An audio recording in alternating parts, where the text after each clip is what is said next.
Okay, this is not a planned stream, but here I am streaming, playing the Lichess Shield Rapid Shield Arena. I've played a couple Shield Arenas this week with not too much success, except I did finish in top 10, I think, in the Super Blitz. But this will be slower chess. I'm not going to play the whole thing. It's an 8-hour long tournament. It started about 45 minutes ago, so there's just over 7 hours left. But I'll try and play some decent quality games. Hopefully better quality than the games I've been playing recently. So we're playing some kind of weird Sicilian. I enjoy throwing in this move knight c3 because it avoids some variations of the open Sicilian, like the Sveshnikov. Okay, so he's playing g6, so he might be a dragon player. I'm going to hold off on playing d4, and I'll play bishop e5, have some kind of Rossolimo. And we have the first sub of today, me and this army. Thanks for the sub.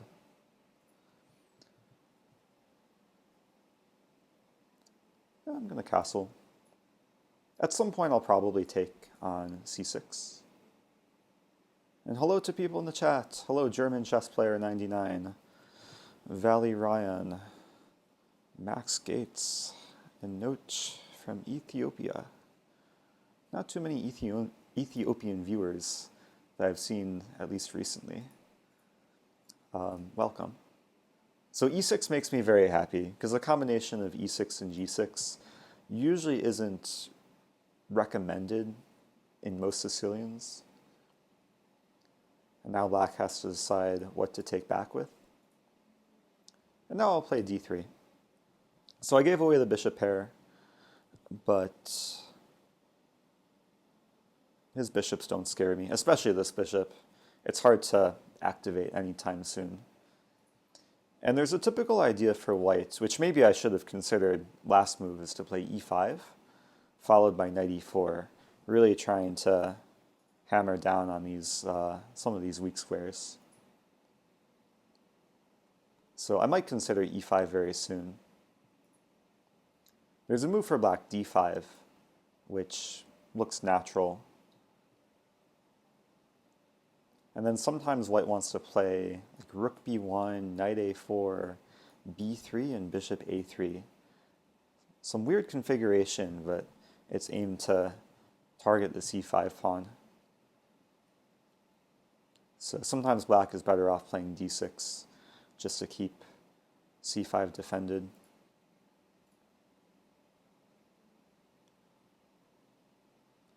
I appreciate the good luck wishes.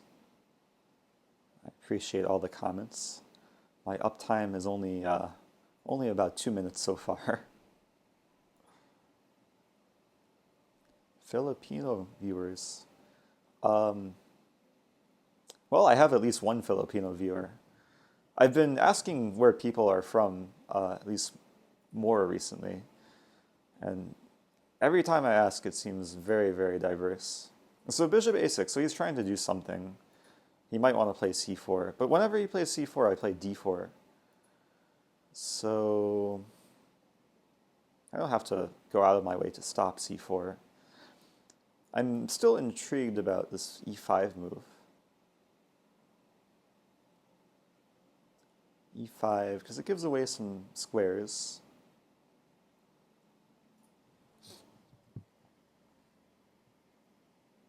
Yeah, let's play e5.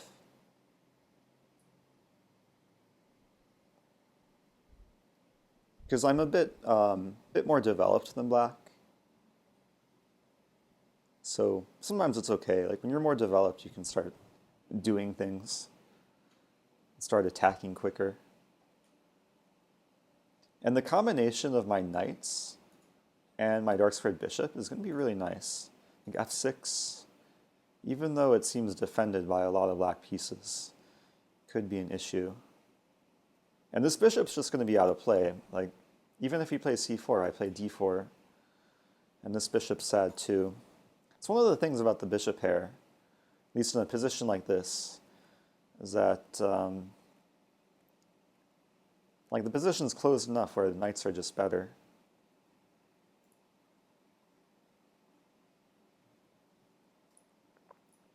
And with e5, he pretty much has to bring the knight to e7. It's only logical developing square. And then I'll play knight e4.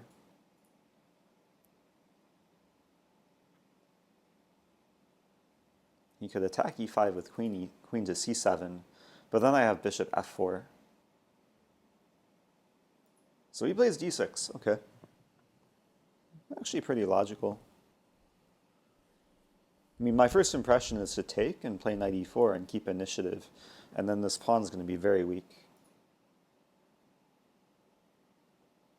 Yeah, I'm not going to spend any time, or not much time.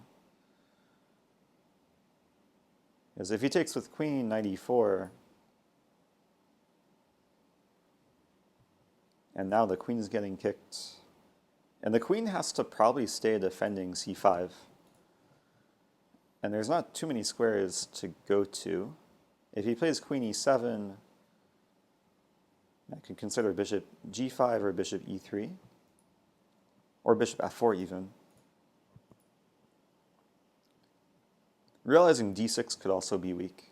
Like if queen e7, bishop f4, already threats of knight d6 or bishop d6.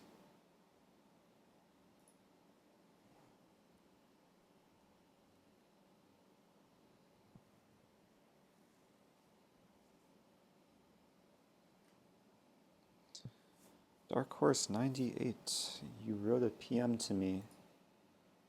I will say I've been pretty overwhelmed recently with just messages across. It's got to be across at least 10 different platforms between all social media and Lichess and chess.com and email. The best way, or like the thing I prioritize, is email. Also, thanks for the bits, Serenilio, 500 bits again. I will also say I'm doing a Q&A stream coming up. I put together a stream schedule finally, which people can access on my website, just imrosen.com/schedule. So I'll try and do like either monthly or bi-weekly Q&A streams to just answer questions. Queen e7. Okay, so I have my candidate moves.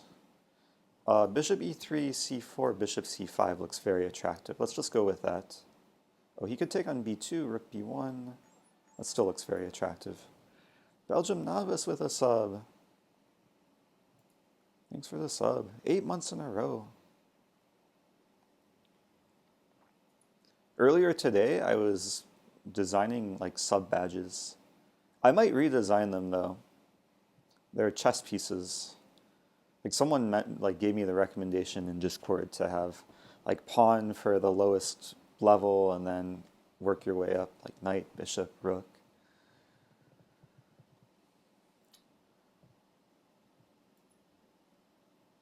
Okay, so this position is really good because c5, it's either a goner or he plays c4 and then I'm invading the dark squares.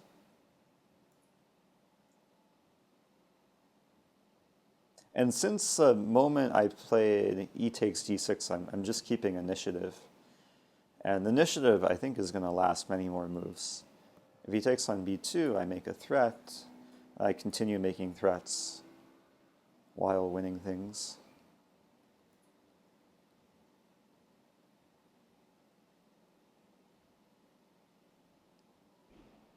Yeah, I remember struggling with like Rossolimo as black. Because I used to play knight c6 on move 2, and I would get into these structures. And then I just stopped playing knight c6 and started playing e6 on move 2. A bit more comfortable. But I guess if you're a Sicilian player and you want to know what to play against Rossolimo, just look at Carlsen's games. He's had a good number recently. All right, so knight d6, king here. Not going to calculate too much. I assume knight g5 maybe? It's just about keeping initiative. Like knight g5, he has to play knight h6, queen f3.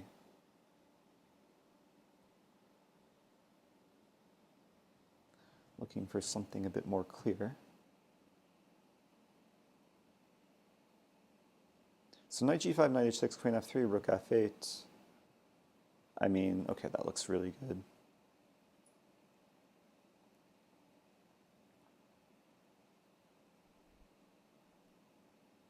Because I'm just developing with tempo. There's actually a funny variation. Knight h6, queen f3, rook f8.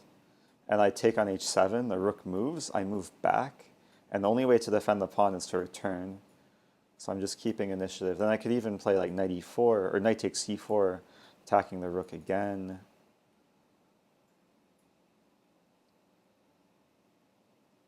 And if the d file could open up, like if I just take on c4 and get a rook to d1, that looks pleasant. I forgot about f6. I should have seen f6. And the first thing that comes to mind is taking on e6 and taking here and double attacking. And I don't see how black defends. Maybe rook c8. Oh, rook c8. Ah, okay, so funny line. Knight takes e6, queen takes e6, queen takes c6, rook c8. I can't take on c8 because the knight's pinned, but I take on a6. He takes on c5, and then I play knight b7 check, attacking the rook, and also attacking the queen discovery, and when he plays king d7, I fork. He just resigns. Oh, I wanted to play that line. He might be watching the stream and just being terrified of like the arrows. Just to show. Yeah, this would have been fun, I think. At least fun for me. With rook c8, it looks tricky. Because I leave this bishop attacked, but then here, attacking, attacking, attacking. If king here, I take the rook, or I play rook e1, or I take the queen and then take the rook. Actually, no, rook e1, rook e5. But, okay, other two options work. Okay, so back to tournament. That was nice. Nice kind of Rossolimo game. Tricky move order, too. That's one of the reasons I like playing knight c3. Especially if, like, sometimes black will play some other open Sicilian. Like, against knight c3, you can't play the Sveshnikov. What else can't you play? Oh, it just opens up other options. You got Jess with 200 bits. Thanks, you got Jess. All right, let's go back and keep fighting. I'm in the top 400, almost 1,000 players. By the time this tournament ends, there's going to be at least several thousand people join over the course of next 7 hours.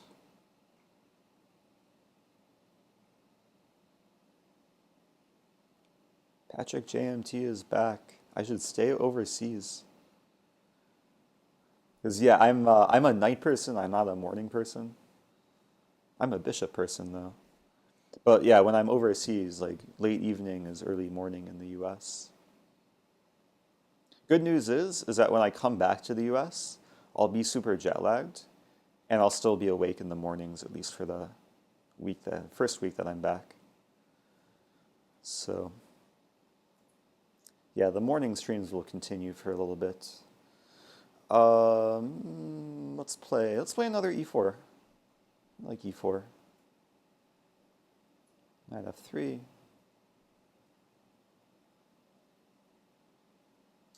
Let's play some Italian. Haven't played this in a while. h6. This guy probably watches Mike Cummer videos. If you go back, like St. Louis Chess Club YouTube channel, Mike Cummer is lecturing about how you should play h6 to stop knight g5. But h6 is just a slow move. Like now this is some sort of scotch where white will just be up a tempo, and h6 will be pretty much useless. So just more development. And I'm white, so it's like 2 extra tempi in the opening. So this is like the main position of the scotch, except we have h6 and bishop c4 included. Also, why did I not take on f7? I could have taken f7 and had queen h5. But this line is looking nice too, because e5. Forget that I have time to think. We're both playing really quickly. But okay, e5 is going to cause some issues for black. Like already, queen f4 and the knight is then pinned. Here's queen f4, he has queen e7. Castling.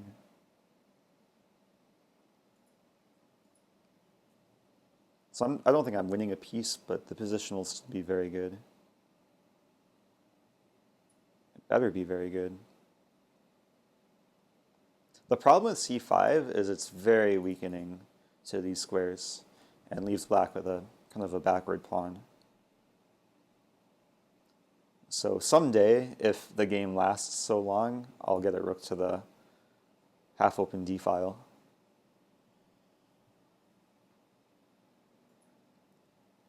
So d5. Yeah, I looked at this move briefly. I assume, okay, at the very least I'm winning a pawn, so I can take and then take on g7. At the very most, I'm just winning everything. Wait, bishop b5? I mean, there's one line which looks very simple, just taking. Takes, and queen e5 check. Bishop e6, I take on g7, I castle, I'm up a pawn. Life is good. Let's do it.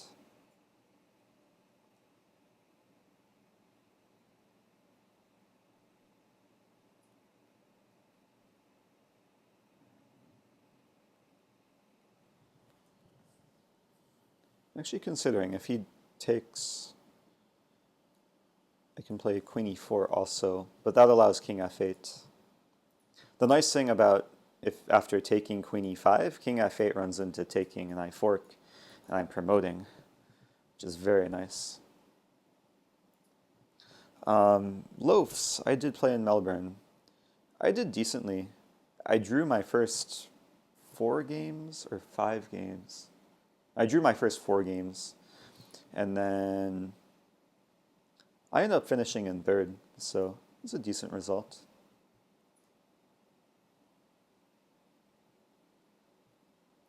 Played a lot of chess in Australia.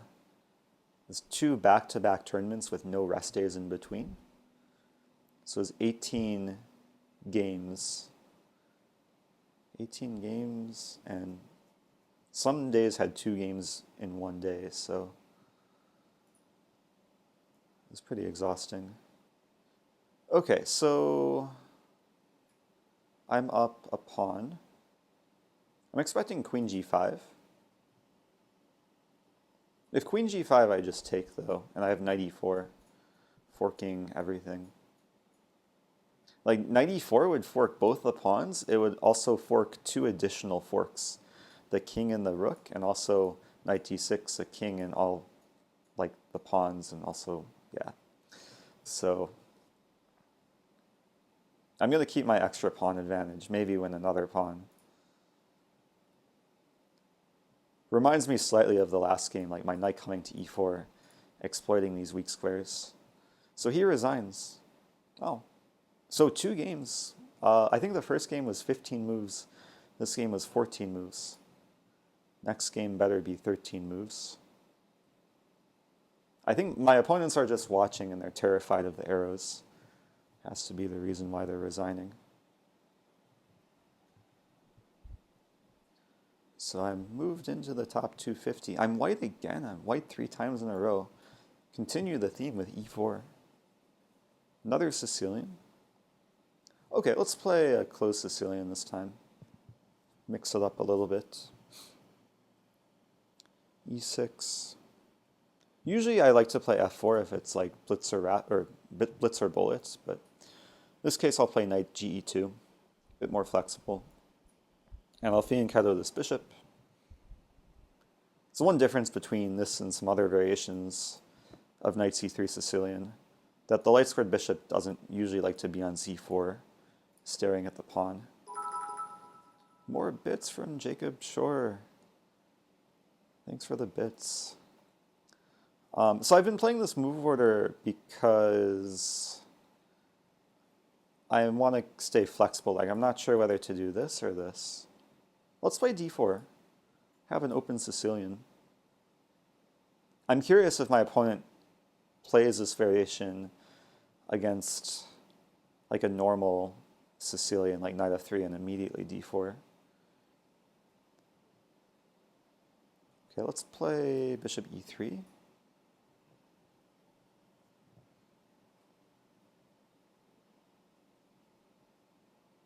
I was showing this to a student the other day. I have to remember what I was showing. I think I was showing like some eventual line with taking on c6 and playing knight a4 and c4. Oh, Jacob said, those arrows seem to be really scary. Here's 300 bits to fund more arrows. I'm pretty sure the arrows are free, but bits won't hurt. Why didn't I check with the bishop in the last game? Check with the bishop. Oh, if I played bishop e5, there is knight d7. So the knight would be saved.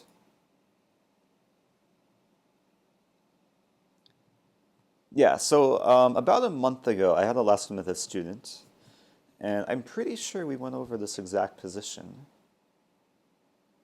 I'll have to check it, because we have the preparation saved. Also have the lesson recorded. But I think I can take. There's some tactics, like if he takes with queen, I have e5, and if he takes with pawn, then things will get positional.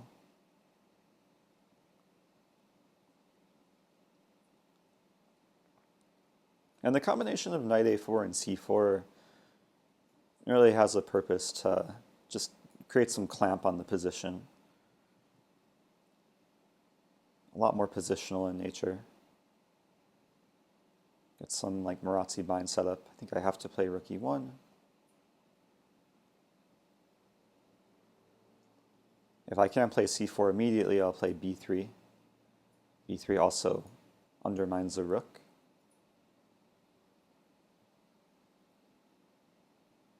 And then at some point, black will choose like which pawn to push, because these pawns, like not all of them are going to stay there. Oh, bishop b5. So it looks like he wants to take, which might actually be a real positional threat. If I play knight c3, it blocks my c-pawn. So I'm tempted to play knight b2. And then leave the bishop kind of awkward. Let's do that. And maybe I'll go for like c4 and put the knight on d3.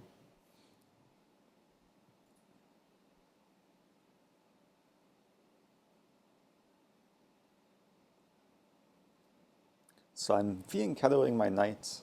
Sadly, this game is lasting longer than 13 moves, so I'm not going to win quickly. It's the nature of playing positionally. Now I would like to get my queen off the d-file, as he might have some ideas of d5. So let's put the queen on c2.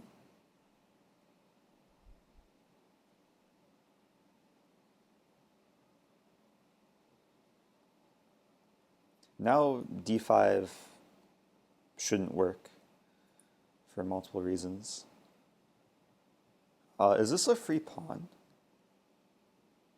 Smells like a free pawn. Takes and then retreat. If his rook wasn't on b8, if it was on a8, it would defend. If it was on c8, he could maybe play c5. But in this case, yeah, I mean, I feel like Yasser just going pawn grabbing, but I mean, I pawn grab with initiative and just move back.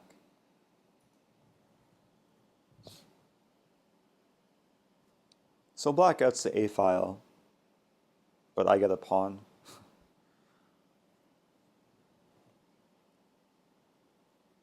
Okay, so his bishop is now unleashed, but c5 is a sign that he's probably not going to play d5. And my knight would much rather be on c3. I'm realizing knight d3, it just has no purpose, so it's restricted by black's pawns. So probably knight a4, like knight a4 to c3. And on c3, it does a bunch of things. It defends this pawn, has access to b5, discourages d5. defends a2.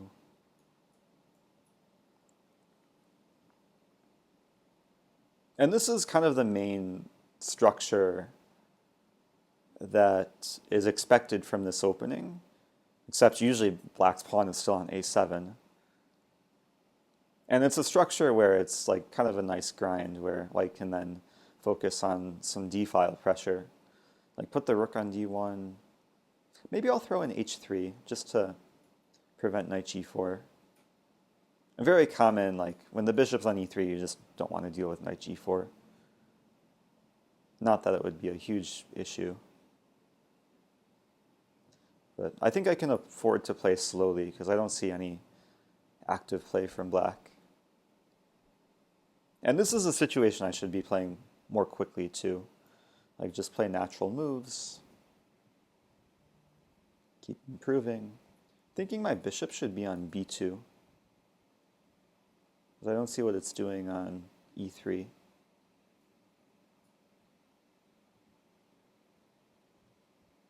And then I'll have some double fianchetto. I mean, maybe it doesn't do too much from b2, but at least it's not blocking the rook. And maybe I'll double up on the d-file.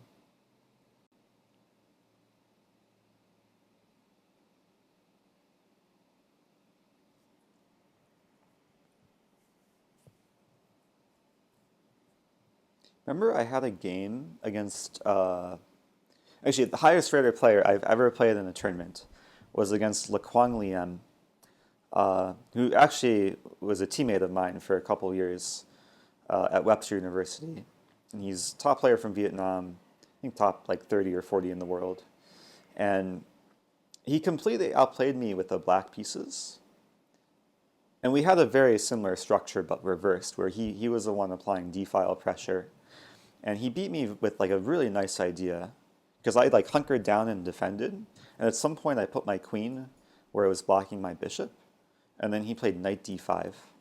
Wow. So I might have this in this position, knight d5, with the idea that if the trade happens, then the bishop's trapped. And it's just a way for white to transform the position and get some more advantage. So does knight d5 actually work? Looks reasonable. There's the other idea, I want to just remove this bishop, which weakens black's dark squares. Yeah, let's go for it. I'll have to find this game that I played against him, because I thought I was being solid, and it was just so, it was very, very instructive, like the way he just built up pressure, found this knight move, and then just destroyed me. Okay, so I'm winning the bishop. He can win a pawn for it, but now this bishop is just breathing fire. The problem is, like, if he takes with knight, then it loosens this pawn. I'm already considering, like, taking on f6 and then taking on h7, but then there's weird tactics. Maybe I should. I can also take on d5. Like, okay, this is a position to calculate concretely, because bishop takes d5 might just win on the spot, threatening the queen and also threatening bishop takes f6, queen takes h7. And the line to calculate is takes, takes, takes. I'm threatening mate a few different ways. If he plays knight f6, I check. Knight g8 takes g7, and I win like that. So let's do it.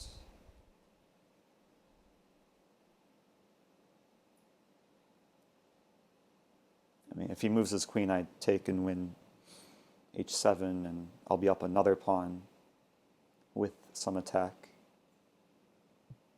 I don't think I'm missing anything.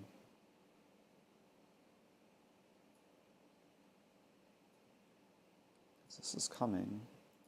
I mean, it's a mate in one threat, and g7's hanging, and the knight's hanging. He could play f6. Then I just take the knight. Or do I check first, check on h5? Oh, let's just take the knight. Yeah, this is just positional domination. White is up 2 pawns. This bishop is so depressing.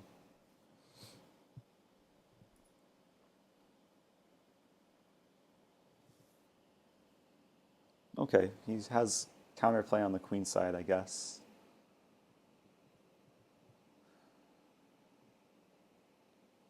I'm thinking queen g6 followed by rook h5, rook h8 mate, because that looks hard to stop. So queen g6, rook takes a2, rook h5, king g8. Then I have queen e8, bishop f8. Should be good enough.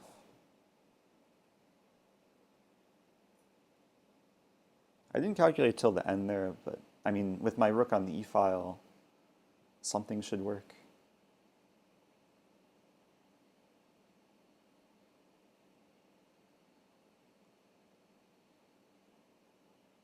Ah, there's a nice line. Rook takes a2, rook h5, king g8, bishop takes f6. Because if bishop takes f6, it's mate. And otherwise, I mean, an f6 pawn goes away, it's just winning.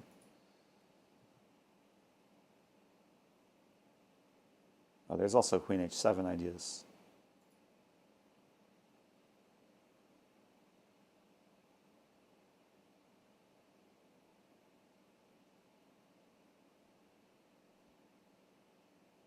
He takes the rook. What? Was scared of rook h5, I guess. It's taking on f6 work. It's a sub, thank you. What? I don't know how to pronounce that. Hitchai Chalk 21.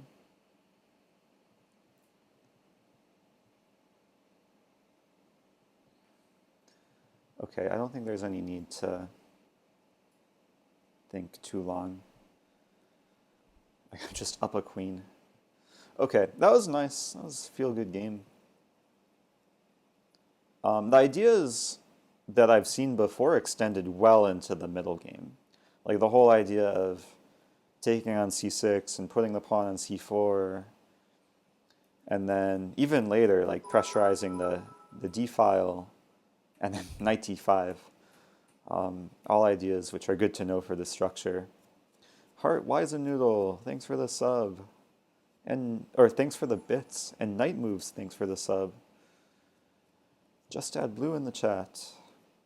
Okay, so before I go on to the next game, I do want to try and find this game that I played. So we're going to go to Google, Kwang, Kwang Liam Lei, Eric Rosen. I think the game was played in 2014? And it should be on Chess Bomb. Chess Bomb.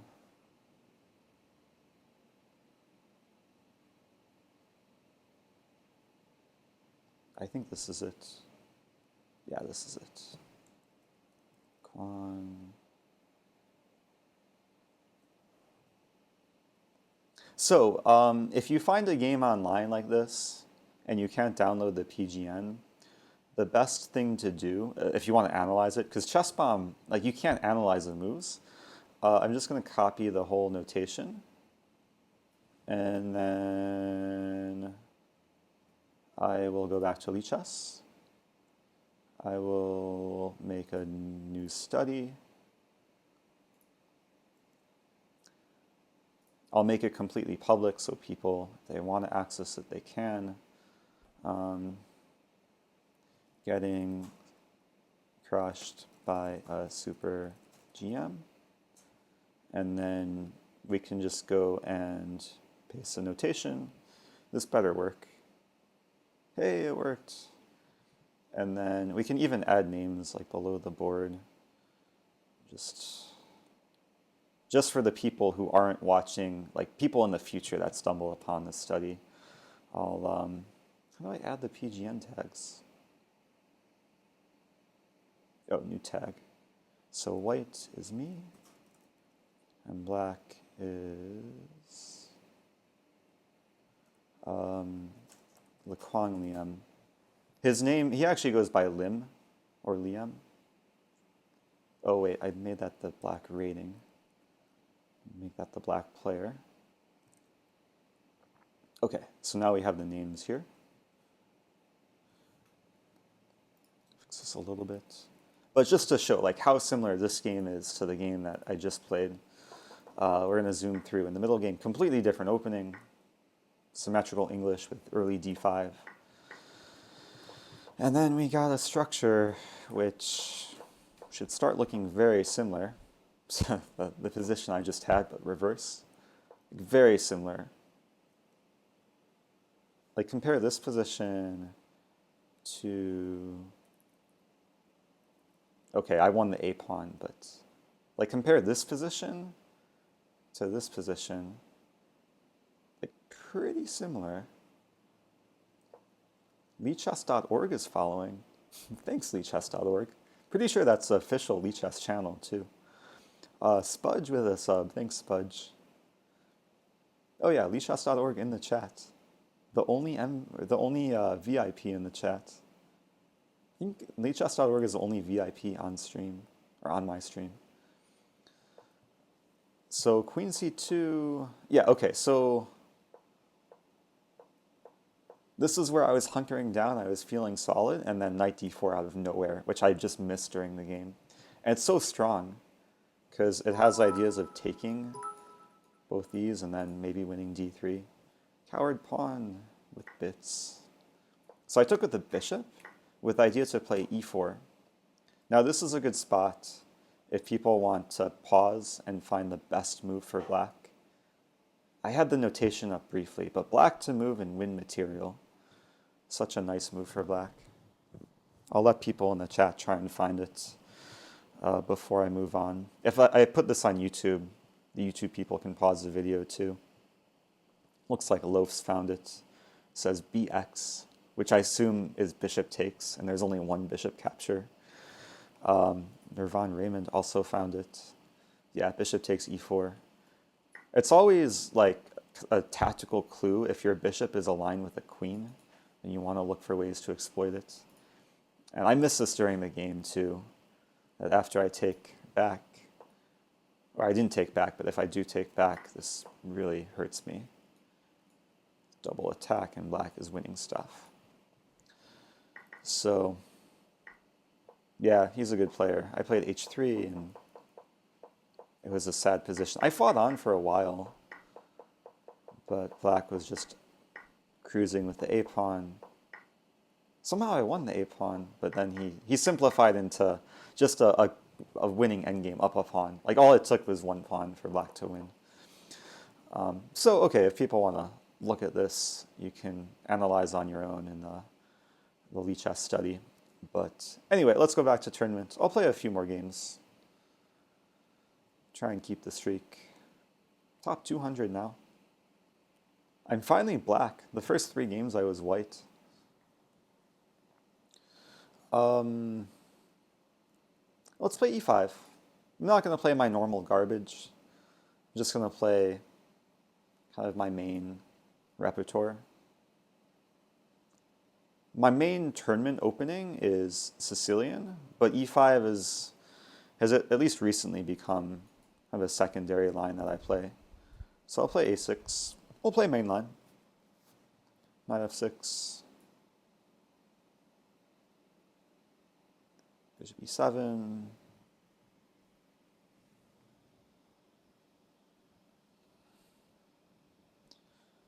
So this is where black should play B5. When white plays rook E1, he's threatening to take on C6 and win E5. And now I'll castle. If he allows me to play a marshal, I'll probably play a marshal. Like C3 would allow the marshal. A3 I don't think I've seen before. A3. I mean, A4 is like a common anti-marshal. A3.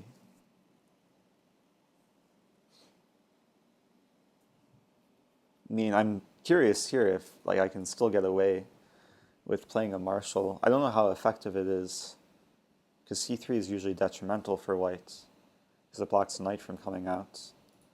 So D5 takes, takes, takes, takes, takes, takes, takes, and then C6.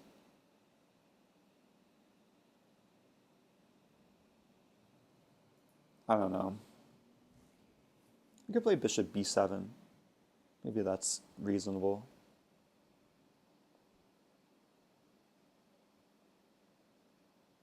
I could play D6.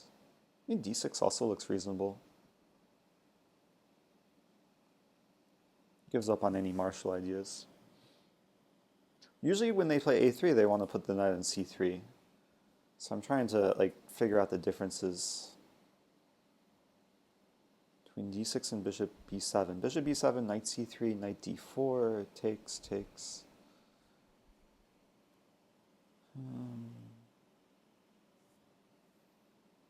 Yeah, let's put the bishop on b7.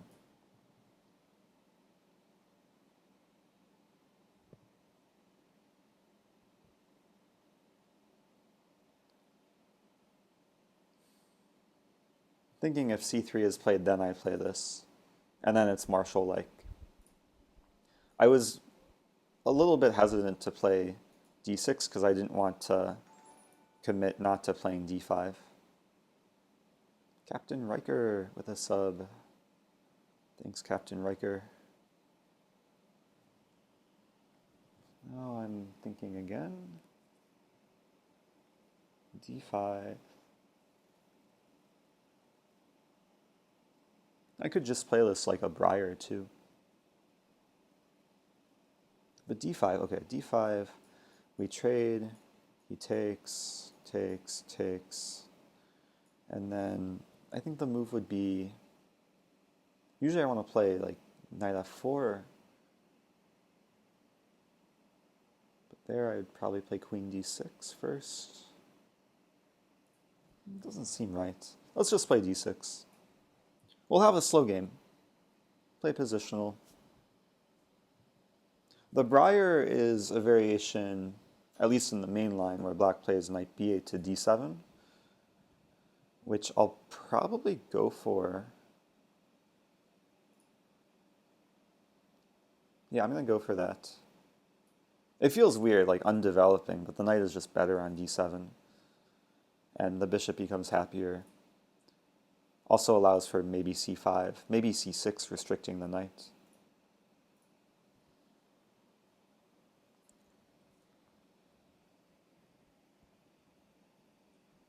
Now I feel like somehow we've transposed into some... Actually, I don't know if we transposed because maybe what I'm doing is weird. But this setup I've seen played before at like very high level, like grandmaster play. I assume this is reasonable. There's also some idea, knight d7 to c5. Okay, so he's going forward. I probably don't want to allow knight takes bishop, because if I lose my dark squared bishop, then his bishop becomes powerful. So I'm tempted just to take. Taking looks very reasonable. I'm taking this guy really seriously, even though he's like rated 1760. The way he's playing the opening is, I don't know, if I were playing like a GM, I'd be second guessing every move I'm making. But now I'm feeling comfortable. Like now we just trade bishops. I'll go for f5 and put the knight back into play. I always have to double check that when I play f5, I'm not allowing this knight to come to e6. In this case, the knight has no path to e6. Now, if I play my knight to d7 and eventually to f6, I should probably preface it with h6, just to not allow this.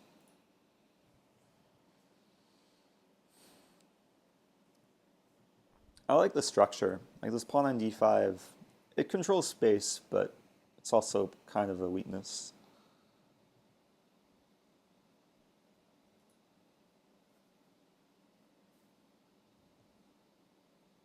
Oh, maybe white can justify it, like c4, b4, b3, okay.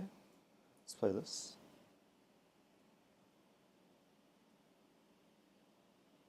Another idea with f5 is to maneuver the queen into play and start organizing some attack. These pawns control a lot of space. Could advance further at some point with f4. And one move that white would like to play, but probably just doesn't work, is d4, to try and open the center, but then I just play e4. So let's start with queen e8.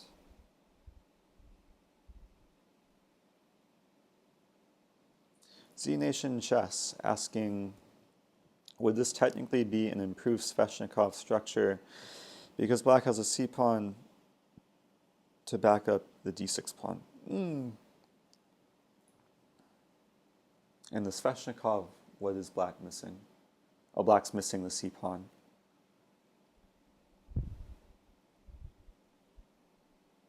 Yeah, I kind of vaguely know what you're referring to. It's definitely like pleasant, because the structure is hard to break. And it's very hard for white to play c5 even. But he's trying to gain space. I think I'll start with queen g6. But if I play queen g6, he can take and then start attacking the c-pawn. The thing, in the Sveshnikov, there's no c-pawn to attack, but now he has some target. So I'm wondering if I should just take first and then play queen g6 to keep the c-file closed.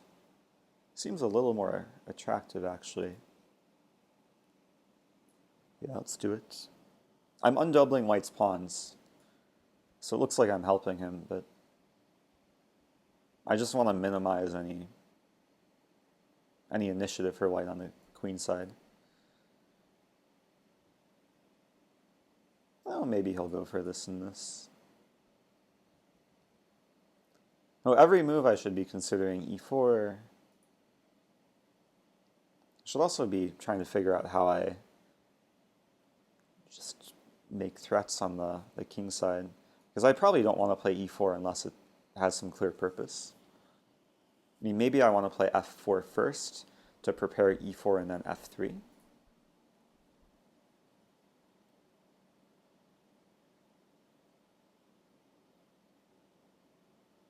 Realizing maybe I should have played queen h5 to allow the rook lift.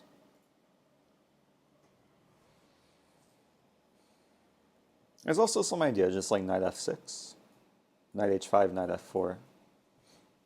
So he's going for c5. There's also, okay, this probably is not good, but I have like knight e5, knight d3 ideas. So lots of ideas.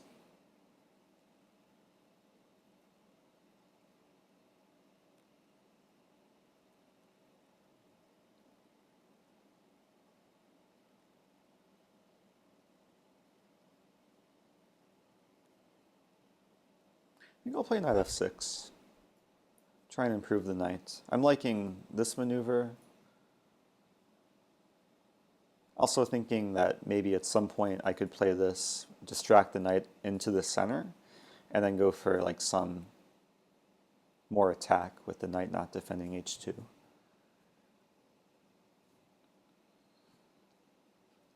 But I should pay attention to time too. It's 10 minutes, it's a lot of time compared to the previous chess that I've been playing, but still not that much time. Wow, very tricky move. If I take, he wins e7. Meanwhile, he wants to play knight e6. Very clever. Thinking I should just allow knight e6 and play around the knight.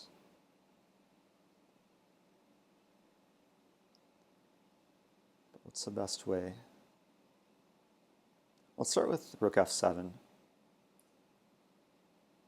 Okay, so he's getting his dream knight.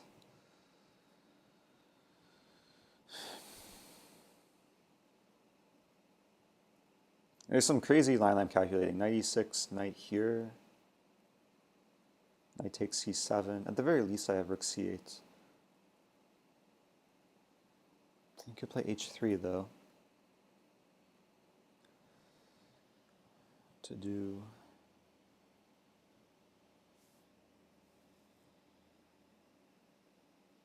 Let's play rook c8 first.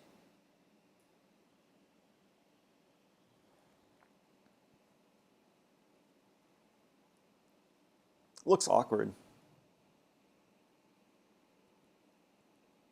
But the goal is to try and make this knight just a decoration. Like, make it look pretty, but get a situation where it's just not doing anything. And I feel like it's already kind of the case where I can very easily start focusing on the king side. And there shouldn't be too much to worry about. I mean, maybe queen a4 going after this pawn. But then I'll just, I don't know, it's going to be sharp. Queen a4, knight g4. Queen c2. Start with queen h5.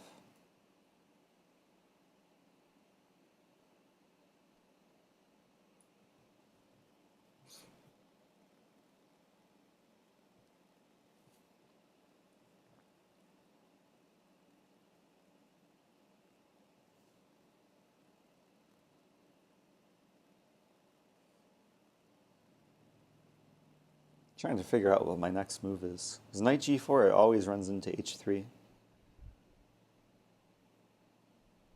f3. So this gives me some possibility to play like g5, g4. I have to rely on some intuition here. But g5, it's also weakening.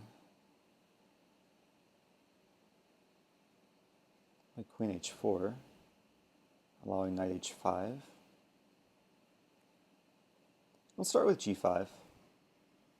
So maybe I'll do this and just storm. Oh, I blundered a pawn though. Or did I? I completely forgot f5 is no longer defended.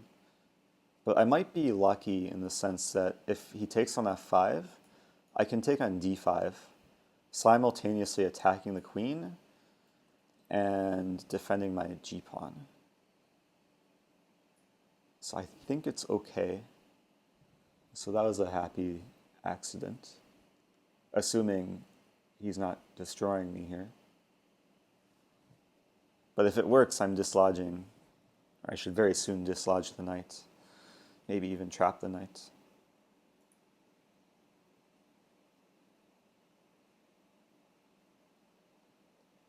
I mean, at the very least, knight f4 will come, we'll trade, and g-file opens. Things are very happy. This is nice. Discovered attack and discovered defense. They should feature this on the Discovery channel. He might play like queen g4, and then we trade queens.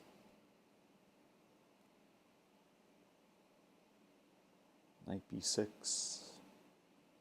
c4 is undefended.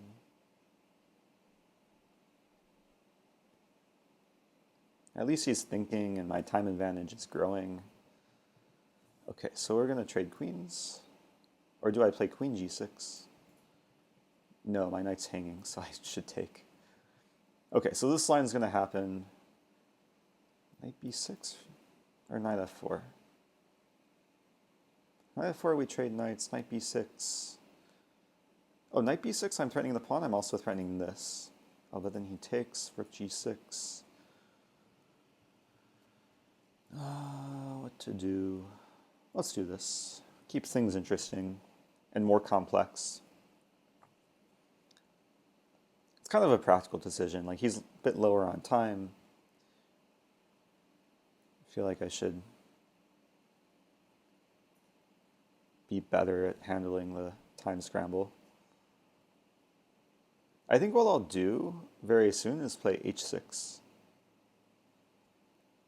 Like maybe even right now. Defending g5 and preparing rook f6. If he plays rook e4 attacking my knight, I play d5. Defending and attacking. And then I probably continue with d4 and then rook f6.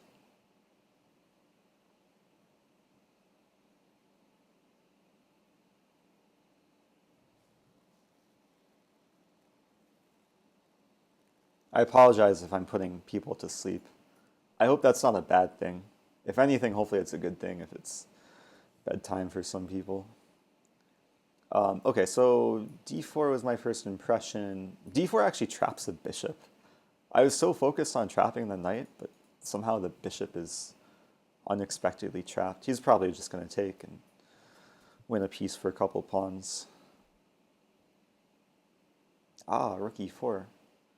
Tricky, tricky. Now I trap the knight. Wait, what's going on? Things are actually getting a little bit unclear. So he can take on d4. I think it's okay though. If he takes on d4, it depends what he takes with. If he takes with bishop, I just take his knight. If he takes that way, I just take and play rook. Yeah, rook f4 is nice. Because now if he takes my bishop, I take his bishop. Otherwise, we trade rooks.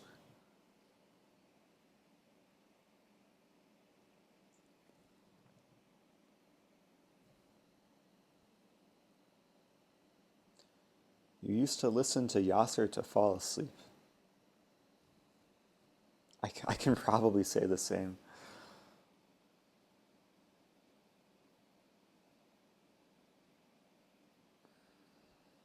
What to do? Maybe just takes and king f7.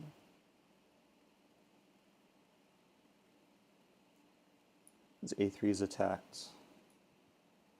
He has discoveries with the bishop, but I don't think there's anything too harmful.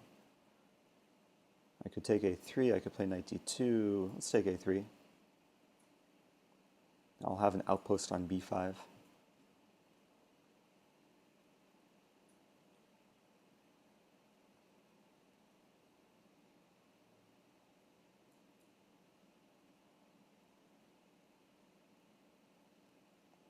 Yeah, life is good. Time is good.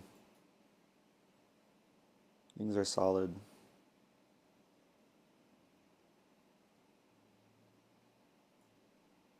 Try and organize a mating net of some sorts.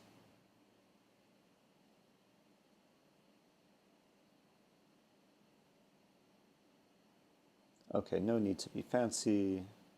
Let's just take, win the b pawn.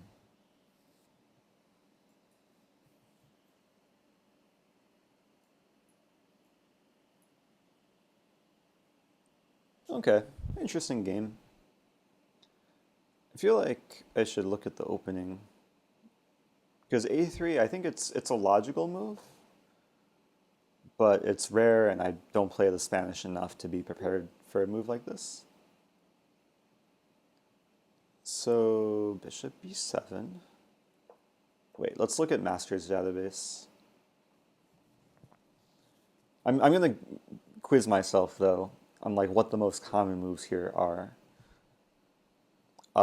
Most common move should be c3, followed by, I would say d3, a4, h3, d4, knight c3, and then maybe a3. Let's see. Master's database. So c3, okay, h3. Oh, h3 is more common than d3, but a4 and d4. Oh, okay, so a3 is in the vicinity. And yeah, I'm not surprised that like very strong players have played this move. Carlsen included. I think the idea is, because usually in the Spanish, white plays c3 and puts the bishop back on c2 when the knight attacks it. So the idea with a3 is to keep the bishop along this diagonal to face the king. And then continue with ideas like knight d4, or knight c3 to d5. So what did I do? I played bishop b7. Not the most common move. I was probably right in not playing d5. So bishop b7, d3, d6. White scores well. But somehow it transposes into, oh, Carlsen Caruana, 2015.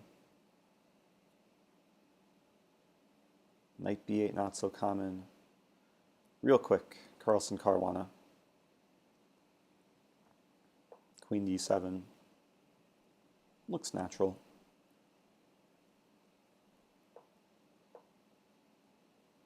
Trying to figure out like why queen d7 would be played.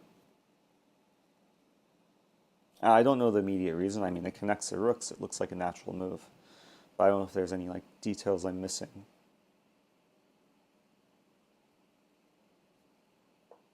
Oh, to play knight d8. Okay. The answer was in the next move. Knight d8. Interesting maneuver to get to e6. It's the maneuver I actually mentioned in my game. Where I was thinking like this long maneuver, which takes 4 moves. This only takes 2 moves. So that's actually really, really clever. And the knight is well placed on d6 given this pawn structure. And d5. Okay, interesting way of playing. I'll keep this in mind because this is usually a maneuver you don't see every day in the Spanish for black. Knight d8 to e6. All right, let's play at least one more game. Oops, let's go back, close some tabs here. And back to tournament. Try and break into the top 100. I've had 3 whites and 1 black so far. The white games have been nice. That last game was probably the most challenging game. Okay, now I'm white again. Every game I've played has been an e4 game. Another e5. Okay, if he lets me, I'll play a Spanish. So this time I'm playing Spanish as white. He's playing the Berlin. I actually studied the Berlin, some like really weird sideline for a tournament. I'm gonna try and remember it. Oh, but he's playing g6. The main move is knight takes e4. I actually don't know why d6 is not played. I mean, maybe just d4. I could also play rook e1. I assume the idea is to play bishop g4 early, which I'll probably allow. Let's play rook e1. Doesn't seem like I can go wrong with that. Defend the pawn. Mike is slipping. Okay, bishop e7. So we'll have some, I think, relatively standard Spanish position. Are we transposing? No, we're not transposing because he hasn't played a6 yet. I think I'll play h3 now. Because I want to play d4. Sometimes d4 is met with bishop g4. Or even takes in bishop g4. So let's play h3. Restricting the bishop. Because now the bishop doesn't have any like attractive squares. If it goes to e6, it's just running into problems. d7 is kind of passive. So let's retreat. All right, so we're actually transposing into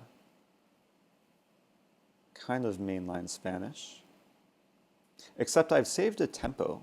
Because usually in mainline Spanish, white plays bishop b3, and then later plays bishop, or c3, bishop c2.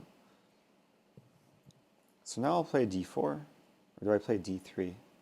Let's play d4.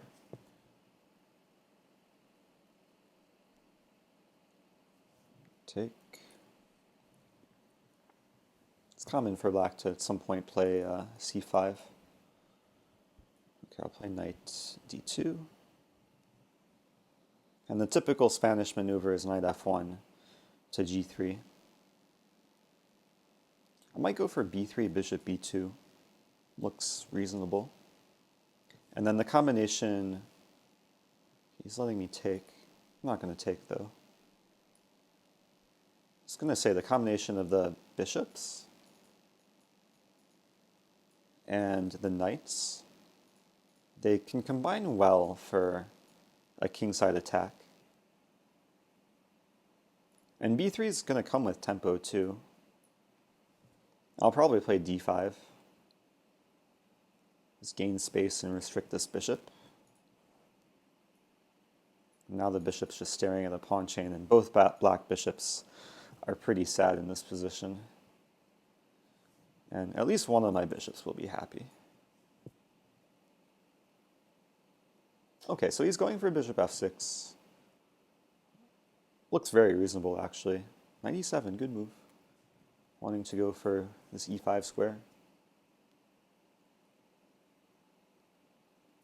So I'm thinking knight g3, allowing bishop f6, and rook b1. Now let's start with knight g3. I'm staying flexible. I'm not sure if I want to go for this or if I want to put the bishop on one of these squares. Bishop c3, wow.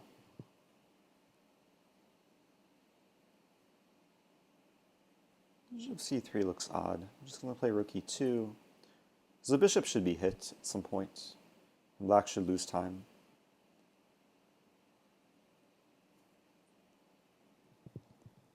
I still want to attack. f6 makes me very, very happy. Because e6 is now weak. I'm trying to figure out how I get a knight to e6. Like knight h5, knight f4, knight e6. One idea. There's also some attempt to trap the bishop. But I might have to be patient. I also have knight f5 right away. Attacking the pawn. How does he defend? Knight e5?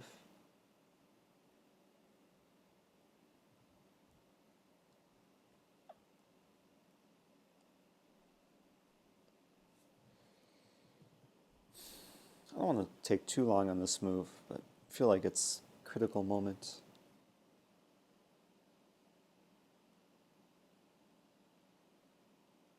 Also knight h4. I think I'll play knight h4. I feel like this is most flexible. I keep the option open of knight f5. I'm also having still ideas of knight h5 to f4.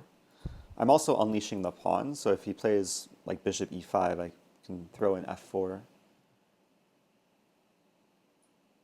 And I'm now controlling the e5 square, so he doesn't have a piece to just be happy there.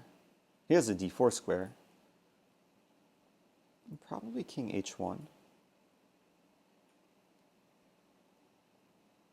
f5, so attacking my knight, but I think I can just take this pawn. Pretty sure that was a blunder. And now the bishop's attacked. I can take it. Play knight h5 and go after g7. That actually looks really nice.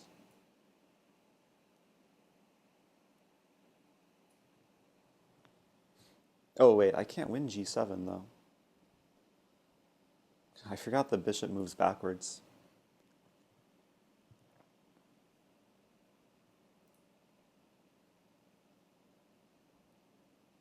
I could play g4 next.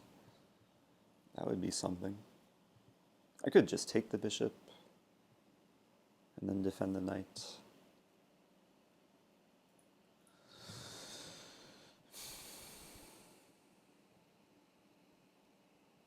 I don't really want to trade off my knight from f5 though. So I'm leaning towards playing g4.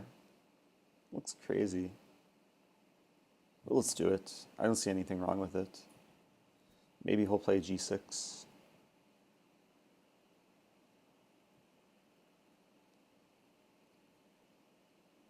And very soon I'll take on d4. So the bishop doesn't have a great place to run away to. I could have taken on d6, but then he takes on h5. Things would get weird. Here I just take on d4. And now the great thing is my dark squared bishop is so happy because he doesn't have a dark squared bishop to contest it. His light squared bishop and his knights and his rook are just all so sad. And g7 is going to be the target. Expecting like knight f6, yeah. And I can just take and play bishop b2. I could play knight g3, but why not simplify? Oh, bishop b2, he takes and wins f4. So let's just trade queens. I'll be very controlled. So I'm up 2 pawns here. Can gain a little more space if I want.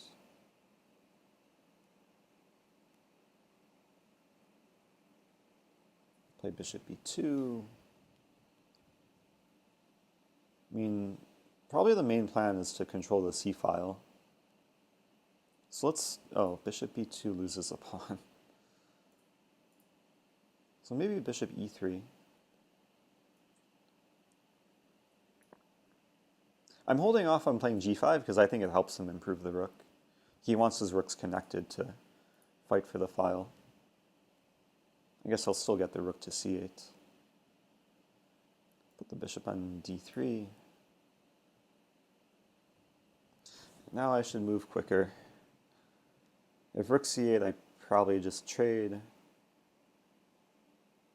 Now let's play bishop d4. And rook c1 will come. Oh wait, bishop d4 just loses a pawn. What am I doing? What am I doing? Well, I'm making the game more interesting. Now I'm only up one pawn. That was a really important pawn too. Oops. Well, it's the f-pawn gambit. He's controlling the f-file. I'll still fight for this c-file. Get the rook to c7. The bishop is still out of play. Ah, the knight's coming in. Knight h4, king h2 should be okay.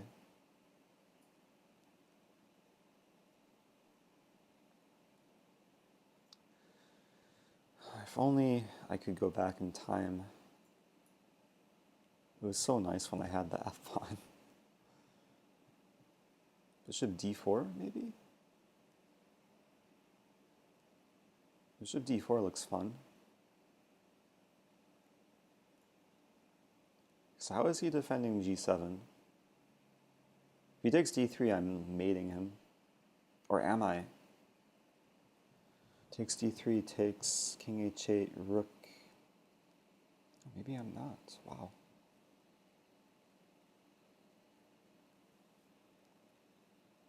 Maybe a4?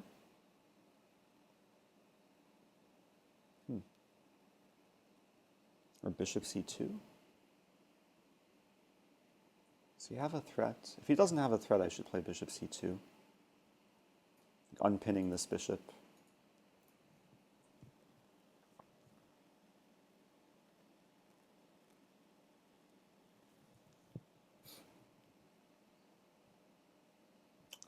The game is definitely more interesting now.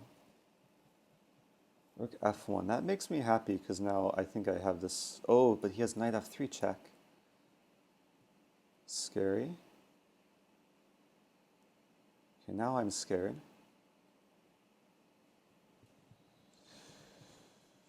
But knight f3 is only one check. So maybe a4? I have to move quicker too.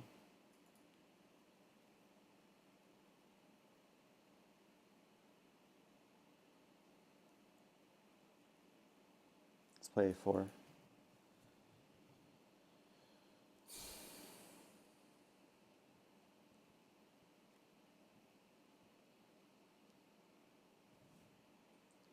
Now, let's see what he's up to.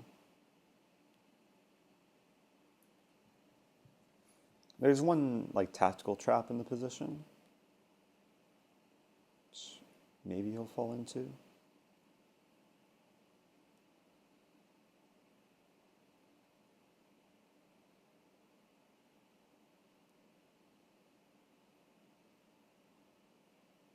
He's debating here between knight h4 and knight e5 probably. Or even knight e1. We might repeat at least once.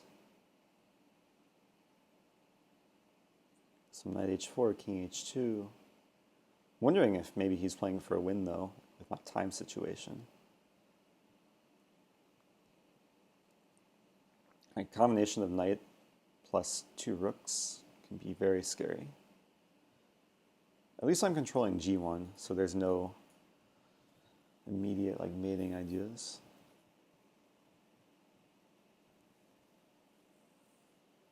I like the fact he's thinking. Just keep thinking for another 4 minutes. Knight e1. Wait, can I take and play bishop d4? Is that enough compensation? Take and bishop d4, rook e2, king g3, no more checks. I'm winning g7, and if rook f7, I just win the bishop. I think I'm getting a good position. Like, I could just be completely winning here, or I could just be missing something, but this looks really nice for white. Because g7, like if he allows rook g7, then king h8, there should be something. Okay, so the position's transforming.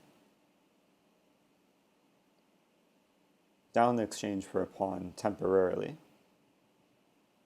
And his rook is tied down to defending the bishop, which currently has no squares.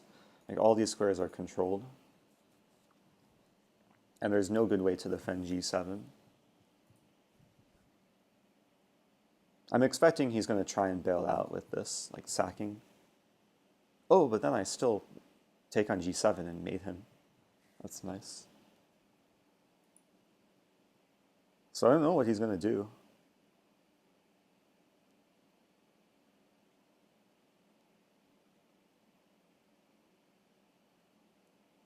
There's some funny line like rook e2, king g3, rook d2 takes. Arrows are off today. And then king h8. Now I can't mate him because he has rook takes d4, but I can play bishop a1. And he can't attack the bishop. Or can he? Maybe he can. Maybe I would play bishop b2. But then takes on c2. I'll figure it out. He might be watching. Shouldn't say too much.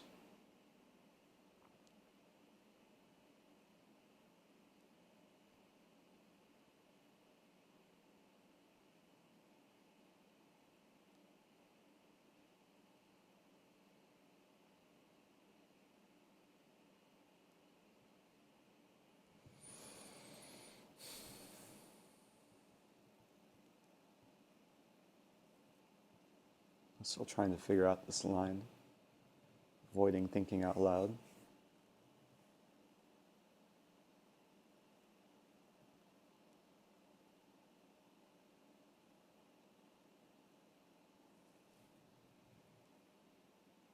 Feels like some endgame study.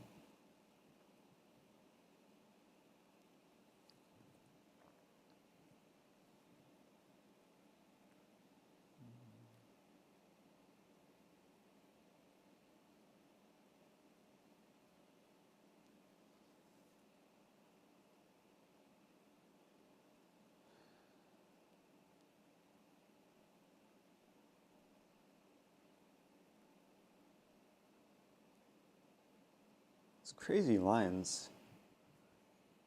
But okay, now I officially have the time advantage.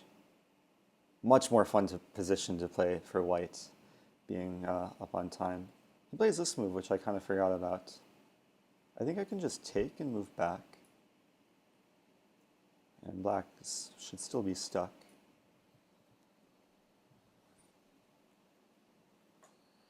Maybe pre-move this.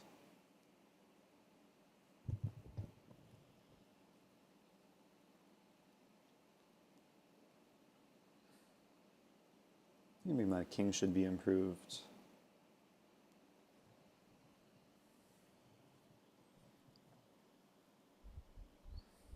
Can improve this way too.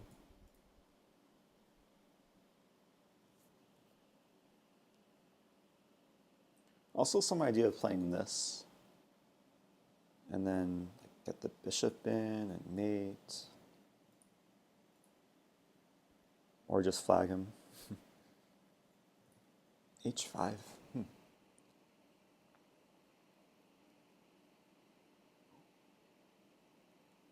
Well, I don't see anything wrong with just taking the pawn. Like, he can't use the g-file, and now I have a pass pawn.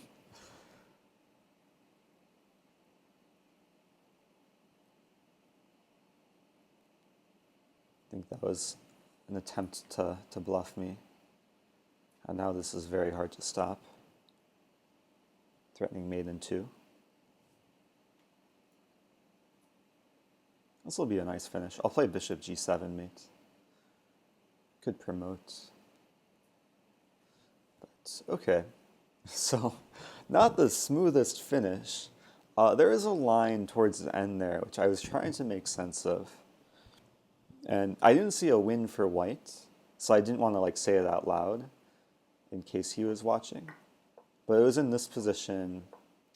I think I mentioned it briefly, but with rook d2, attacking the bishop, allowing rook takes g7, and then after king h8,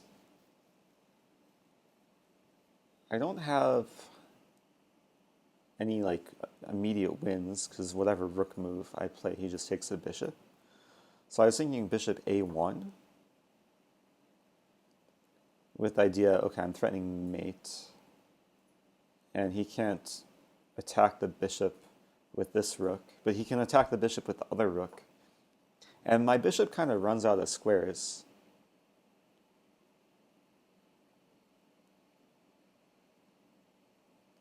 It's a bit unfortunate. I can't go to c3 or b2 because then he just takes here.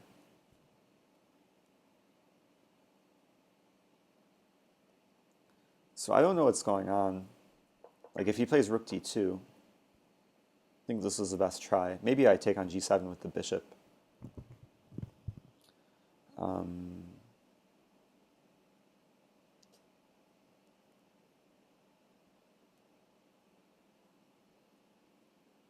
Yeah, taking on g7 with the bishop looks good enough.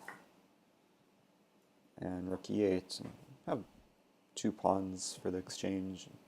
Bishop h6, and his bishop's still stuck. And there's some nice kind of defense, this defends this, defends this, defends this. Real quick, let's see what Stockfish says after rook d2.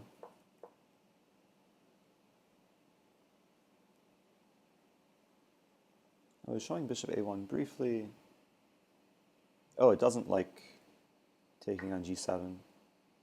Oh, because rook takes c2.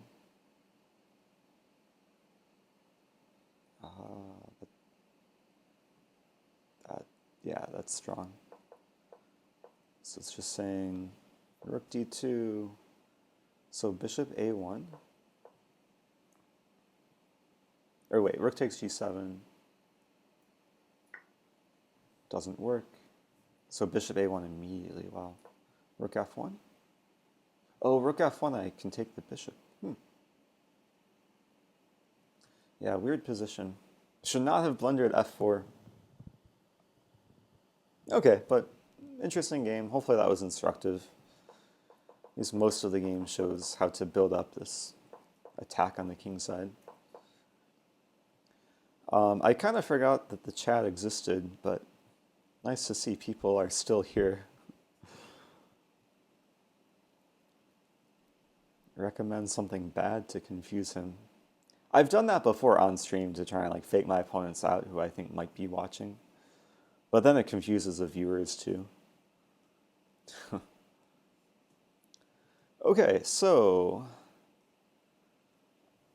I'm tired. It's 1:08 a.m. in Thailand. So I think I'm going to end it here. I have a stream schedule now, so people can look at my schedule. There should be a schedule command, but you can just go to my website, iamrosen.com, click schedule, or just /schedule. I believe the Pro Chess League is going on right now, so I'm probably going to raid them.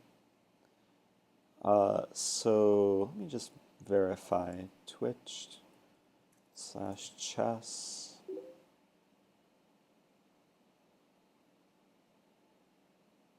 Yeah, they're live. Okay, so I'm raiding twitch.tv/chess. Have fun watching them. And thanks guys for watching. Appreciate the viewers as always.